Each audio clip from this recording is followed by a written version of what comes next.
Time for another video about culture this time. Address some of these tethers, man.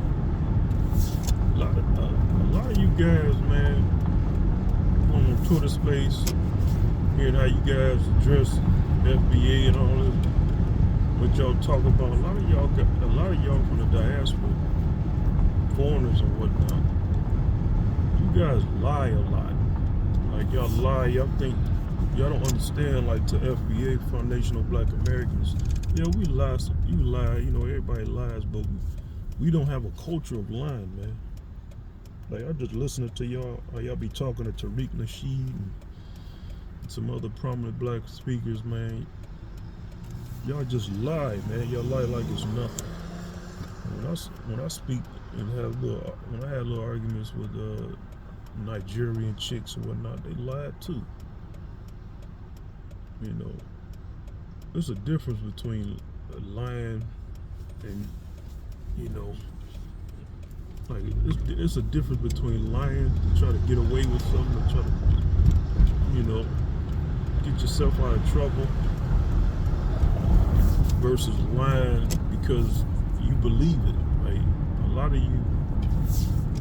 of you diaspora folks, y'all believe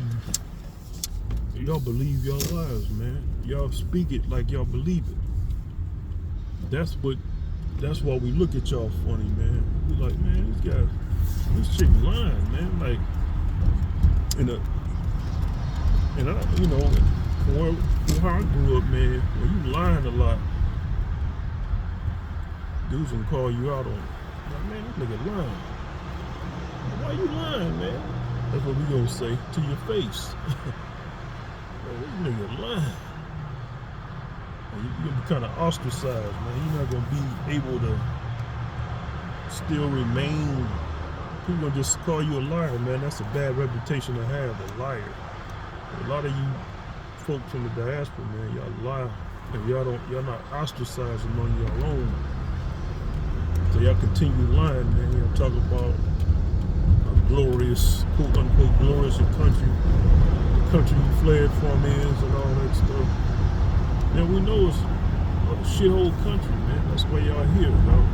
Y'all fled to get over here. Hopping under plane landing gears, getting crushed, falling off the plane as it takes off and all that crap.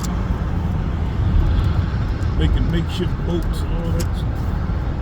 Like, man, they're not fooling nobody, man. Like, humility goes a long way over here, FBAs.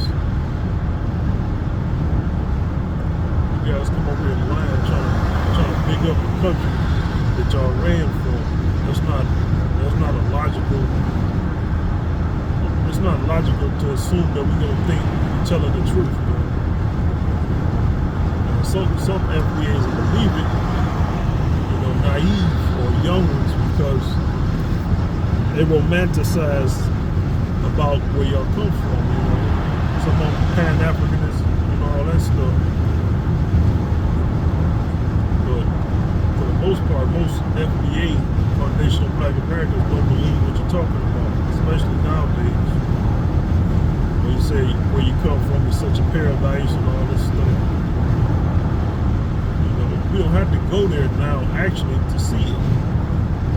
We talk about this propaganda that show the bad parts. Why is there so much of it? All right, just say it is propaganda. It is propaganda then, okay. But why is there so much over there to show? You got starving children, disease-ridden, you got trash all over the place, styrofoam bottles. Why do those trash dumps areas exist? Like, they're not trash dump areas. People actually live over there, live in it. Like, you're not really convincing FBA's over here. You know, you got dirt roads. The main roads is dirty, dirt. It's not paved. Cement, concrete.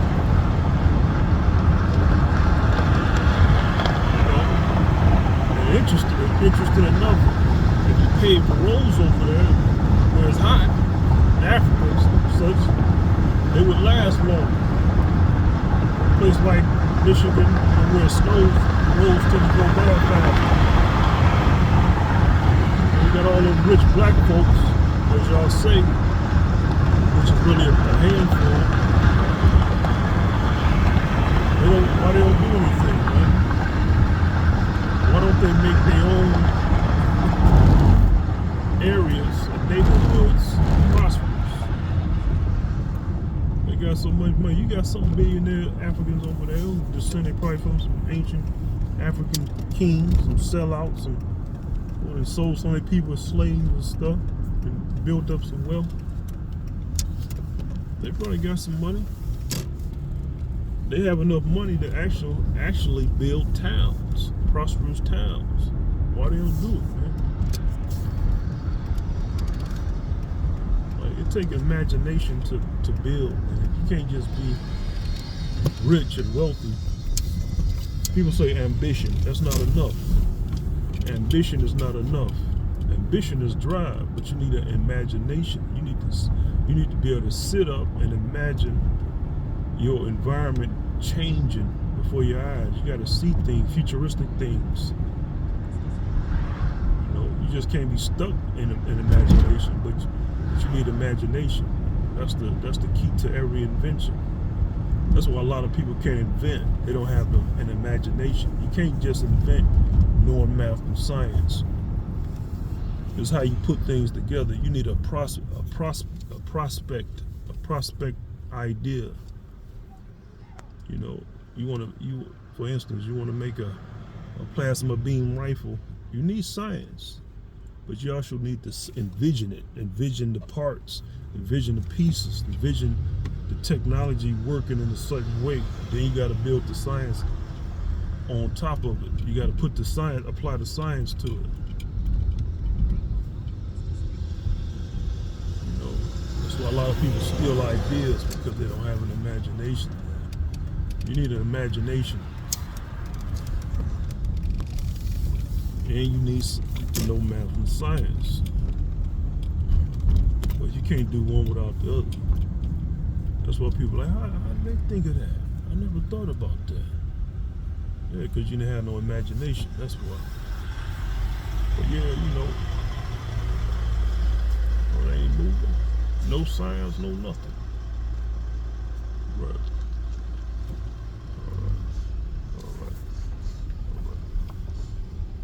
There's a backed up street, man. You got some lights and all that stuff. They ain't even moving.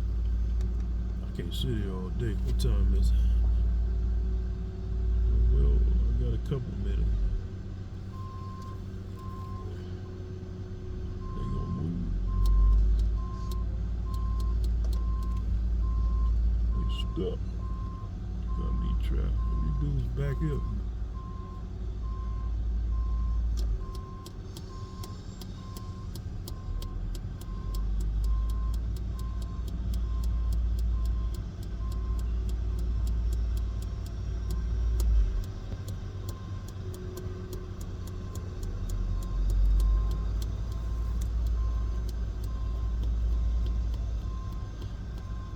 Should be able to fit. Yeah, I'm kind of pausing, postponing on the video, son. It should be able to fit. Make no sudden moves.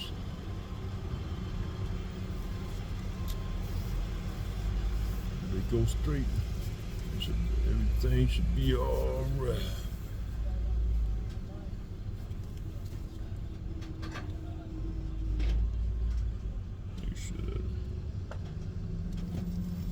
Make sure everything is all right. Yeah, back to it. Yeah, you know, I done went off the topic a little bit with the invention thing, but it's relevant still to a lot of you tethers, man. Why stuff don't progress in your country, man. Y'all grew up around all that space, all that land, but y'all don't have an imagination to use it. And outsiders come over there and they have an imagination to use it and they utilize it and gain wealth from it. And y'all don't want foundational black Americans over there because y'all know our imagination. Y'all know that newness. You know, when things is new, you tend to be able to build and utilize things. You guys got some kind of issue with that. Y'all feel some kind of way about that. But that's the thing, man. If FBA was allowed to get land and over there with little to no green tape, your whole damn environment will be an improvement. You know, your cities ain't about no criminals and all that. Ain't no criminal class of black people going over to Africa to build anything. If they over there, they going there to build. What they gonna exploit? Exploit what? Resources y'all not even tapping into. We'll treat y'all better than the white man would or the Asian would. It's hard to treat somebody who look like you terribly. You know, maybe y'all used to doing that, see, but that's not how we cut. Y'all hear that, but that's the thing. Y'all really don't want us over there because y'all got some kind of competitive nature, viewing us as some kind of different tribe, and we are different. But we separate from y'all, then y'all wanna. When we start separating, y'all wanna all of a sudden try to join forces. Y'all still on that parasitic association dealing with us, man. It's not a symbiosis or nothing. It's not a mutual. But you guys, man, y'all not gonna defeat us, man. Like I said in the other video, y'all just gonna make things worse for yourself. So taking us off the board is a bad idea. Working against us, that is. Y'all ain't gonna really be able to do it, because here's the thing, man. The more FBA you guys get to stop fighting and stop resisting white supremacy, the more it's gonna look like an apartheid. The U.S. is gonna start looking like an apartheid nation, man. Y'all don't get it. A lot of you foreigners don't understand, man. In order to make this America so-called great, racism and all that stuff, injustice gotta be a continuous, perpetual resistance against it. You foreigners, man, you also think y'all gonna come here and just stop the resistance, and then America's gonna remain the same. It's not gonna happen. You're kidding yourselves. What's the incentive, man? You know, cops kill black folks. They do it now, but it's at least some kind of incentive. Like, all these people might riot or something. You know, we might go to prison for killing this black person. But if it's none of that, because y'all done killed the FBA spirit of fighting against injustice, nobody gonna stop. No racist white person, no racist Asian gonna start killing black people at all. Ain't gonna be no repercussions, man. So y'all don't get it, man. Y'all don't have the foresight and imagination to see a kind of a world like that, a kind of country like that. Just imagine the homeland you fled from. That's how it will be. You get smacked around by white folks in Africa and Asians. It'll be just like that over here, except the area be better. They would corral y'all into little shanty towns. That's the thing. But the thing about whites over here, they ain't gonna allow areas to look like trash because of disease, for disease sake. So your shanty towns probably look like old school projects and stuff like that. They're gonna corral y'all. Take the freedom fight out of FBA here and see don't that happen. Y'all gonna be trying to run somewhere else, but you ain't gonna have nowhere else to run to. It's not gonna be no refuge for y'all to go to. The word is gonna be out, oh, these black people, they're not FBA. You know, we can treat them any old kind of way. They don't have no representation.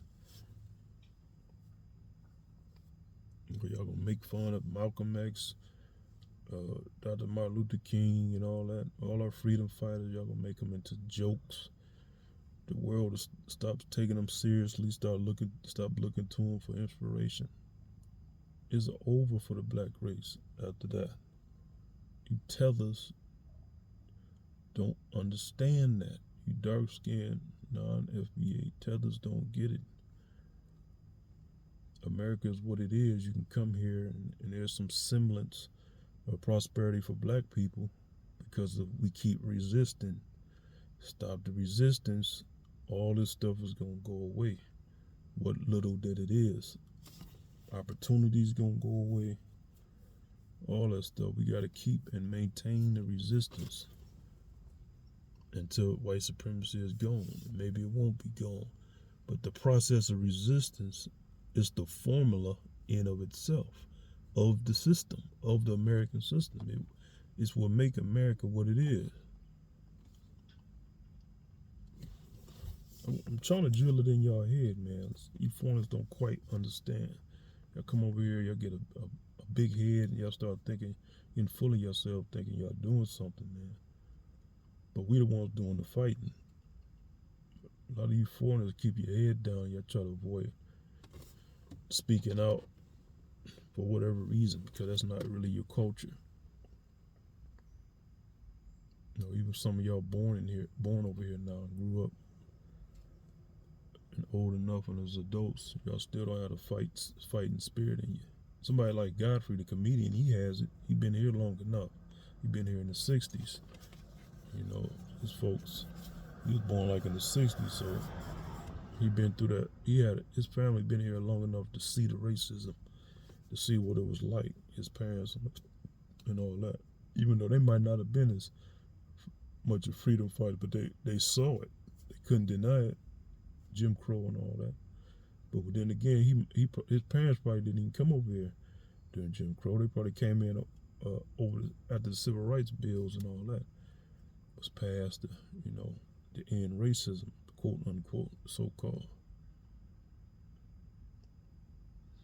I just want you guys to understand that, Tethers. Y'all keep coming at FBA, treating us like we insignificant. If we stop fighting white supremacy and stop acknowledging it, America will gradually, it's very quickly, it's not going to be a slow process. It's going to turn, the white people start treating you just like they did from the places you fled from. All these little benefits, it's just going to dry up. They're going to give them to other white-like non-blacks, Latinos, Hispanics, Asians. It's going to be terrible, man. Just imagine going to court. A lot of you tethers, black skin, non-FBAs, man, y'all don't speak up for yourself. Y'all not going to have anything to say. There's no African lawyers speaking out against white supremacy and injustice with no Nigerian accent. I don't hear it. I don't see them. They're not in the media. This is my client right here. He's being mistreated racially. They don't even bring it up. They all try to avoid anything racial. And that's a mistake. Not admitting and acknowledging race, you're setting a trap for yourself. There's no way else to explain certain kinds of injustices without mentioning the race aspect. And that's what a lot of white supremacists like to do in the courtrooms and stuff like that. They try to take race off the table, because then you can't prove it. You can't prove things any other kind of way. You can't prove the mistreatment any other kind of way. You're gonna try to prove it, but by race being off the table, you can't prove it. How you being mistreated? Really, it's the racial things why you being mistreated. But they didn't force, or the judge to say you can't talk about race, which is the racism, white supremacy in and of itself. No matter if it's a black judge or a non-white judge saying it. But y'all gonna get it. One day y'all gonna get it. Y'all not gonna wipe FBA off the board. If anything, we gonna galvanize and be to our own selves And when things start happening to you non-FBA blacks and all that, we ain't gonna say nothing. Y'all gonna get a taste of what apartheid USA is gonna look like. Basically, it's Jim Crow again. That's what apartheid is. But it's gonna be worse for y'all because y'all ain't gonna have no representation.